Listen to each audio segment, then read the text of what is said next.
Welcome, IT changemakers, to the DEX Show with Tim Flower and Tom McGraw. Let's get into it. Hello, changemakers. We're back remote, Tim and I, having had the chance, Tim, to record in London together, in Boston together. We now resume, normal service has resumed, you might say. It's always, Tom, it's always great to be able to sit side by side and have good conversations and be able to shake your hand in person. But, back in the saddle here is a good place to be too. And we had a little fun, right, in London. The last time I saw you was at the end of a very nice Next Vinker dinner. I enjoyed that. Yeah, those are that's the upside. There's lots of upsides at our events, but it is always good to get out with the team and have a little celebration and a good meal. And I would say, Tim, if this doesn't feel like too heavy-handed a segue, that combination of going from the virtual to the IRL to the virtual again, that's kind of relevant to our guest and topic today. Our guest is Phil Kirschner. He's a founder and principal consultant at PK Consulting. He's a regular Forbes contributor, and he's an expert on the future of work and workplace dynamics. And it was his writing on these precise topics that really stood out to us here and made us want to bring him onto the show. Welcome, Phil. It's lovely to see you. Thanks for joining us today. Well, of course. Happy to be virtual since we have to be, but looking forward to IRL next time. Inspired by your team. I have a couple of things to raise with you before we get into that topic, Phil. One, it was you were good enough to fill in our meet the guest question sheet, and I saw that your motto was "Don't confuse visibility with intelligence," which I liked a lot, and it could really apply to the DEX space rather well. But I presume your motto is being applied more broadly here than IT. So I was wondering if you could unpack that for us a little bit, first of all. Sure. I don't remember filling that in when prompted for a motto specifically, but I do find myself saying it maybe to downplay the somewhat embarrassing encounters that will happen in the world with a large following.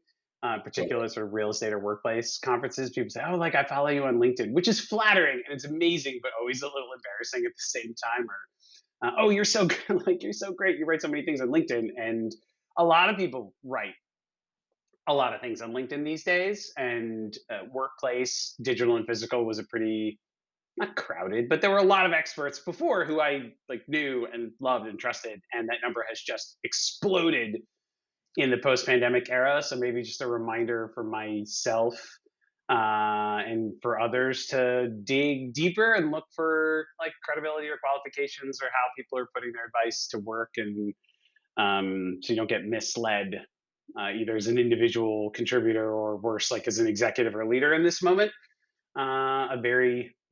Hearing lots of voices in your head, how do you know who to listen to? So it's a reminder to humility, to embrace humility, in other words. A little, yeah. Okay, that's good. But as you say, that balance between physical and the digital is something you've written on a lot. So to begin with, what excites you most about that dynamic and this kind of area in general? And where have you worked on or encountered projects which kind of illustrate what's most exciting about that? And in your view, point the way forward to the way the digital and physical will interact in the future? Yeah, I think overall, the challenge with this kind of hybrid era that we're in is that too many leaders are leading with place or presence as the input and making assumptions about everything downstream from there, like talent attraction and retention or productivity and what it means for their company. And I kind of miss the old world a little. Well, a few things. One, we never did that before. Place was always just taken for granted. It was never considered to be a variable that mattered. But so many other variables within the employee's experience, the capability of their manager, the tools that they had access to, the kind of operating models for their team were understood to have an impact. And I was always really surprised years ago to find very advanced, progressively thinking leaders that were studying all sorts of aspects of their work to see what mattered, but never really considering place to have that much of an impact, in particular sort of for office workers and the knowledge working set. That kind of shop floor, retail, industrial science has been around for years, right? We're always trying to take steps out of a process when manufacturing goods, or take steps out of a process in retail. But just like we were never thinking about that in the office. It was taken for granted we had to be there. So almost as if it didn't matter. Now, of course, we know that it did, and it does even more now. And in terms of the most progressive, even implementations may be the wrong word, because especially spatial projects take years. And even companies that, coming out of the height of the pandemic, decided to do something different may only be coming into the opening of those new places now. It doesn't happen overnight. But the major difference, at least, or in particular with my recent time at McKinsey, was kind of the first 5 minutes of the conversation from really the CEO, if not one of their direct reports, and back to the maybe like not confusing visibility with intelligence. At least from my perspective, those leaders who recognize with humility and vulnerability and authenticity right off the bat that kind of everything has changed overnight, right? There have been tectonic changes in our desire for flexibility and the rapid implementation of new technologies that allow us to be more remote, or even more flexible with our time for roles that do require someone to be somewhere. And the executives that have just said, I don't know what's next, but I know it's different now, and set their companies down a path of learning by experience every day, piloting, being willing to fail very quickly, whether that's new design for a meeting room, or a new camera, or a new way of running a meeting itself, down to any other work process. It is so much more effective in that those companies have been able to dramatically reduce their real estate portfolio, but continue to increase the net employee experience or engagement, or their kind of value proposition as an employer, instead of just saying, this is the way. And from a digital perspective, you think 10 years ago, 20 years ago, if someone came out and just said, this is the way, I figured it out, they would have been viewed as crazy. Yet we're allowing ourselves to hear from execs going, no, no, I figured it out. It's every other Tuesday plus Wednesdays, half the day in this seat. And that's going to solve everything for our organization, which just seems crazy. You got a nice phrase, virtual first, but not placeless, which I wonder could apply to many more things than just for workplace, right? But I mean, is that a kind of good mental picture for executives to keep in mind as they sort of plan an optimal hybrid environment? And what's the optimal role for leadership in making sure that employee experience aligns with business objectives more generally?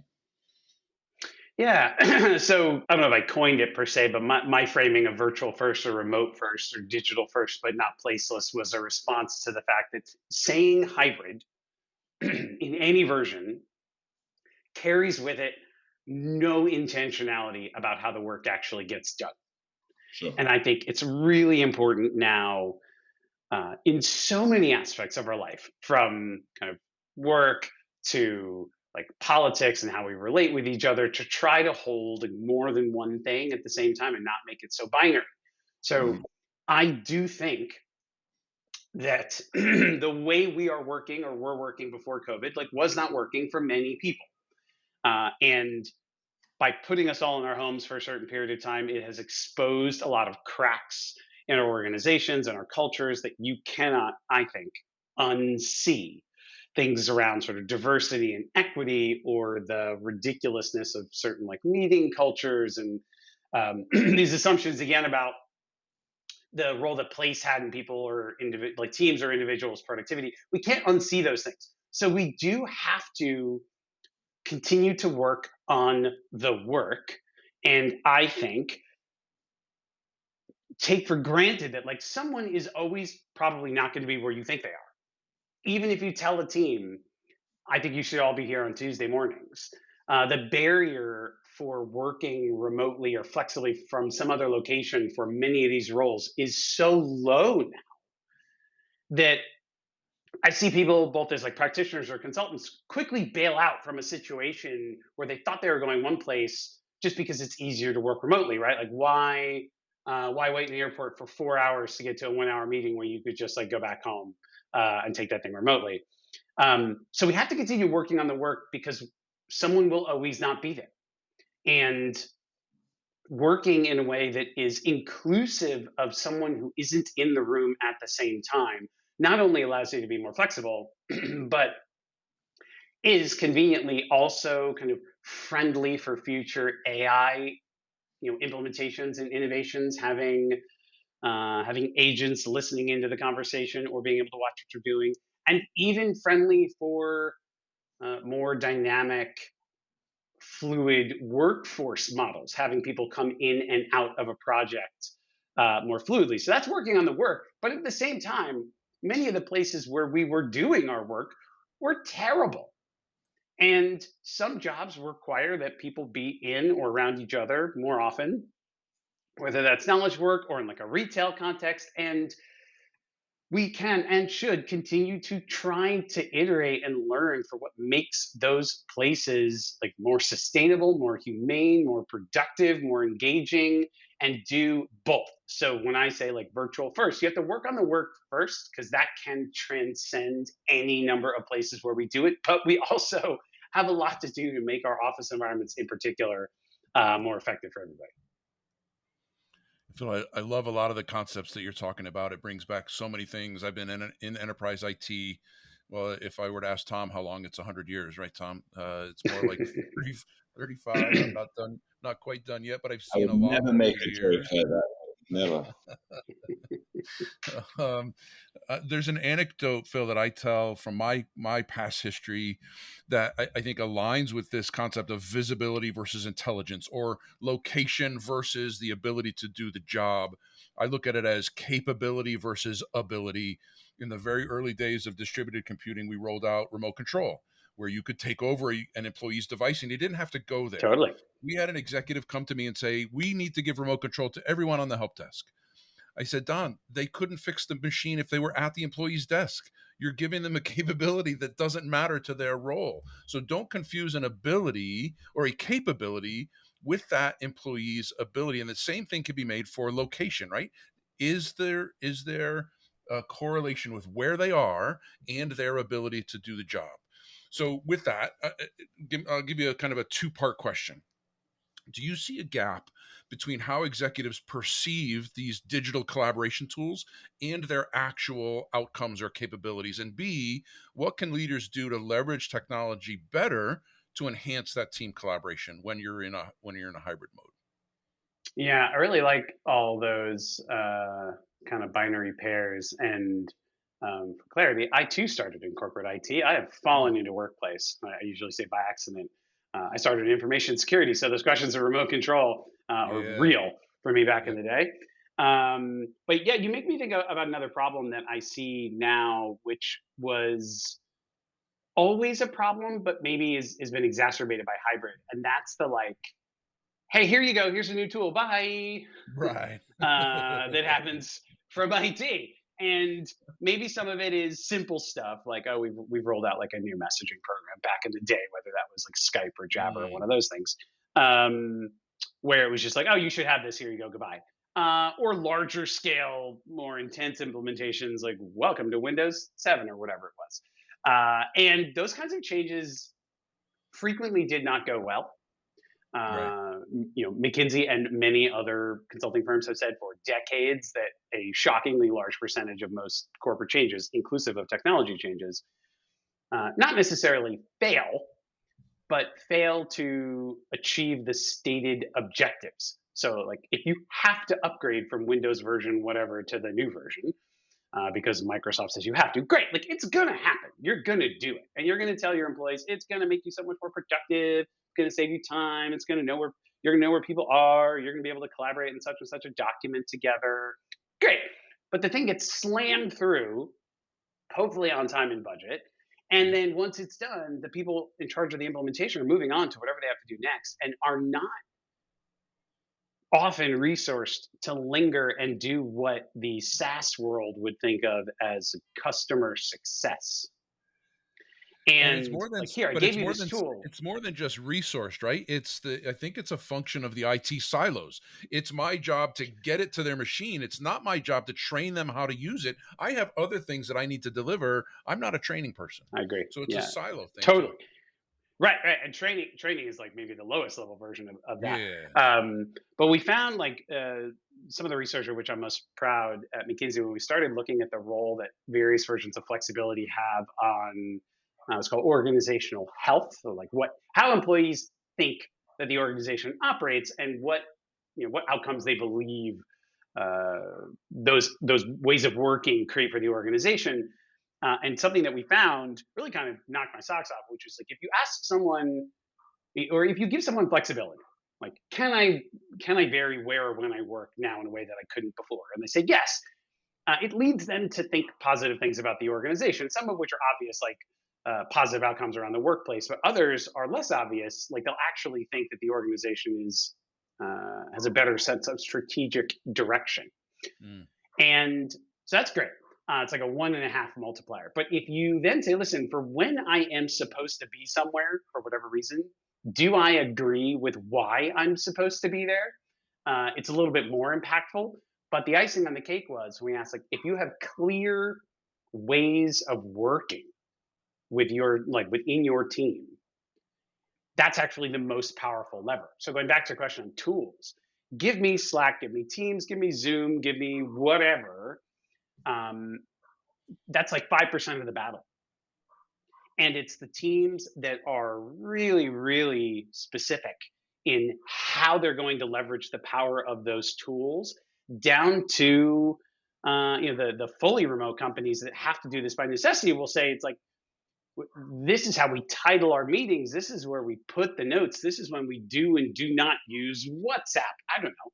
It's really specific, but with that level of administration, maybe taking 5% of the freedom away from the employees, but saying you have to use it this way, it unlocks an incredible amount of flexibility and tends to address a lot of the coordination issues when it comes to hybrid. Because then you're taking the place out and are able at all times to say, look, hey, we're here together for our gathering. We're doing lunch, but I don't have to worry about the business as usual because I know how we're tracking to our objectives. I know where we're documenting decisions. I know what's going to happen if something urgent goes wrong, and I'm not constantly checking my inbox for that.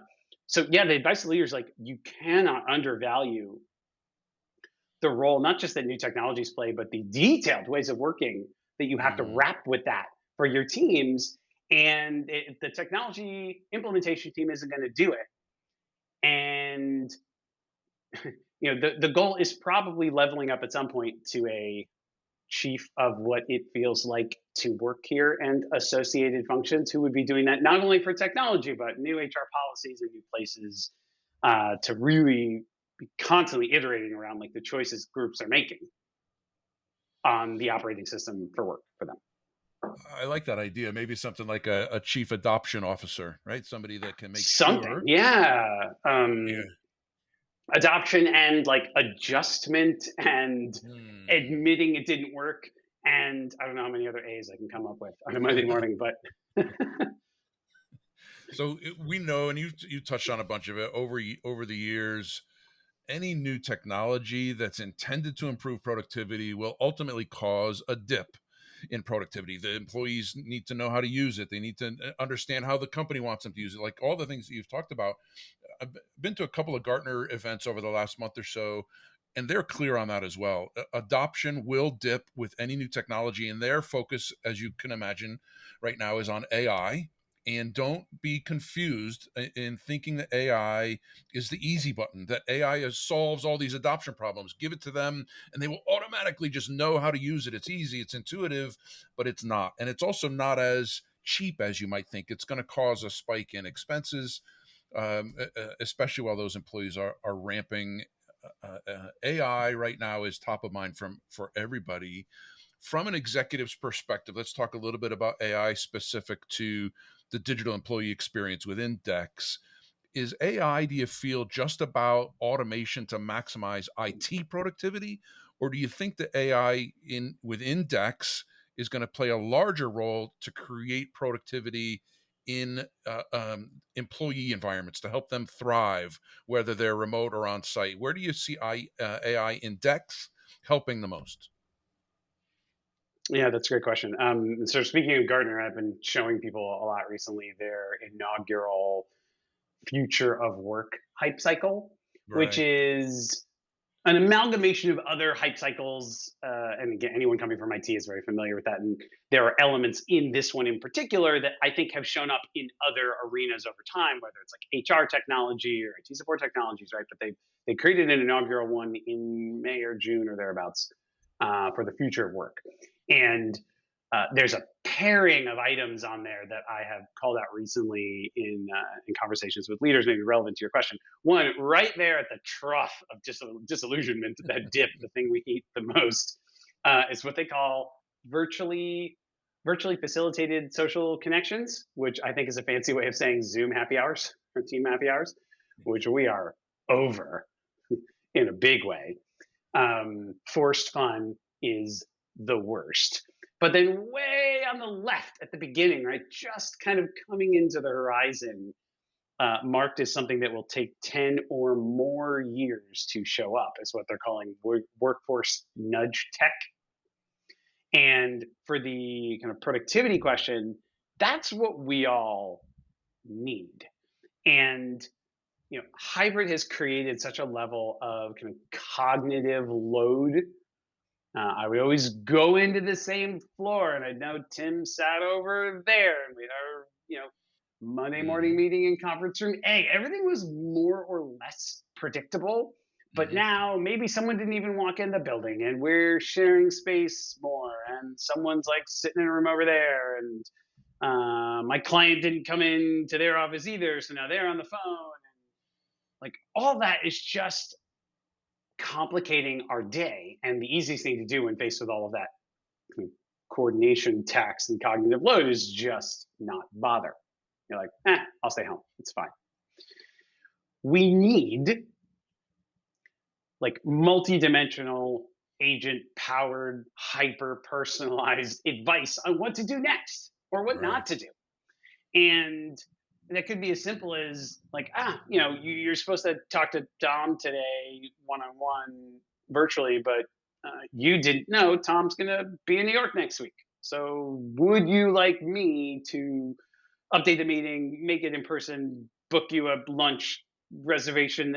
I don't know, all these things based on my preferences, based on Tom's preferences, which our little agents are probably constantly talking about in the future. Like we need that to get over all the complexities, just to coordinate ourselves, much less find the needle in the haystack of organizational opportunity for groups that might need something that or someone who's just creating something you didn't know, and like we need that help. And it feels very far off, but I think it's helpful to ground people and like we're going that way because Amazon already tells you with a very high degree of certainty the thing you probably want to buy next. And Netflix already tells you with pretty high degree of certainty that thing you should watch next. Because it's got your whole like digital, fingerprint from a single funnel, right? Netflix knows what you watch because it's like one channel for one purpose and they know everything. Knowledge work is multi-channel, multi-everything. So it's going to take a lot longer to be able to mash all that together in ways that are secure and like work with our own preferences. But that's far beyond like automation. That's just a constant distillation of the insane amount of data in ways that can help us be more productive, better for ourselves, like as a person, but also for our organizations and our projects. Now on the automation front, sure, like we will continue to make things like easier and take steps out of processes in particular for delivery of IT services. But I'm more excited about the kind of opportunity that in particular generative AI is going to allow for new ways of interacting, new ways of gathering feedback more than anything else. Because facilities groups in particular, but the sort of alignment of digital and physical in the workplace is like, it is so hard to like to get users to report issues that they're experiencing in their environment. Digital ones are hard enough, but that's like, I'm already in my application and maybe I could hit a little help button and chat with someone. But as soon as you enter into any physical equation, now it's like, it's the technology in my hybrid meeting room. from my experience, users like don't report that stuff. They just don't. So can we use AI to make it like as simple as ever, where maybe I'm just shouting into the room and some microphone hears me. I'm like, the screen's broken, and I just leave. And that's Right. going to create an absolute tsunami of feedback. But the benefit is you can make it easier to submit the feedback and use Gen AI tools to mash it all together and distill it down to the one thing that's really broken, and dispatch somebody accordingly. So I'm excited for all of that. Yeah. I love the concept of the trough of disillusionment. I think you can make the case that our employees live in a trough of disillusionment day in and day out. And here's my working theory. Gartner called it the trough of disillusionment because Princess Bride had already picked the pit of despair. I much prefer the pit of despair, but I don't think they could use it. Yeah, right. Um, So somewhere in there is a continued metaphor about what happens when you like turn the yeah, machine up to 10, and yeah. exactly. Ours go to 11. Yeah. So let's talk a little bit about how all of this stuff comes together, and two different movie references there, by the way. Um, Talk a bit about, because we could go down a whole Spinal Tap thing as well. Um, while we're talking about 10 versus 11, talk about how business leaders can focus on metrics, right? Typically, a business leader is looking at metrics like revenue and customer satisfaction and market share, all the business side metrics. But they also need to turn internally to metrics like employee productivity and retention and innovation and adoption. DEX is usually seen as influencing the internal metrics, the things that IT can control, the things that the business can control. But I'm curious what your thoughts are about DEX directly impacting metrics that matter most to leaders for business success without limiting it to just the internal stuff. Yeah, I think of it as, I hinted this example before, and I often tell a lot on the physical side, but I think it's as direct parallel in the digital. Um, Years ago, when I was struggling to kind of demonstrate the impact of new ways of working, like in an office, new ways of office design, and found that it was no longer effective to be kind of forcing my measured statistics. Hey, here's what Mm. I found from my program on leaders saying, you should listen, you should listen. Um, we found it much more effective to try to create a circumstance where they were interested in what we were doing as opposed to like us pushing on them. And one way to do that was to work with the people analytics function at the bank that I worked at back then, to see if anything we were doing caused their sort of like their needles to move. You know what I mean? Like you're already looking at, you mentioned attrition or engagement. Like that's already on the dashboard. The business has decided it's important. I didn't have to convince them of that fact. The question is there anything that I'm doing that makes those things move? Right. And I was very surprised to find at the time that despite a shocking amount of confidence in the number of variables that this group was aware of and said they could slice and dice these human capital measures by, place wasn't one of them. And I know if place wasn't one of them, that whatever, like chat tool adoption also definitely was not one of them. And it's not the metric of, it's not the input, like I use this tool, we do or don't run meetings this way, we do or don't go into the office at these times. Like those are interesting for the teams that are running those functions. But what we have to be able to do is look for differences in the actions, differences in the behaviors, in the tool adoption, in the spatial choices of individuals and teams, and look for where those differences are moving the needle in the existing corporate measure, whether it's all the way up to revenue or at least something for human capital like attrition, attraction, and engagement, or down to like micro levels, not micro levels, but productivity within a particular team, number of widgets or tickets closed. And there are inklings of these tools out there, a lot of them very AI powered, like AI powered kind of sales operations tools that will look at individual sellers' digital kind of fingerprint and collaboration patterns as it pertains to their clients, to tell a sales team, listen, the person who listens more in meetings or says compliance or takes their client or prospect out to lunch on the third date, that matters. Like, we don't know why it matters, but they're selling more. Yeah. That same logic just being applied at scale.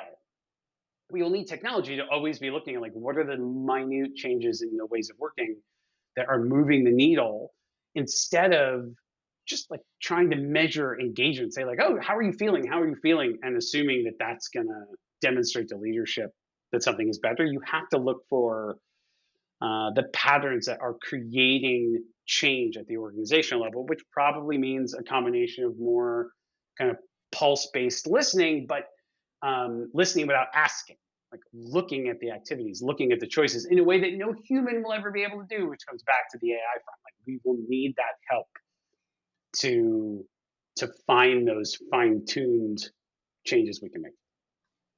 You shouldn't have to ask employees that working in the fire swamp isn't the most productive place to be, right? Right. Yes, correct. On that note, Phil, final question for you.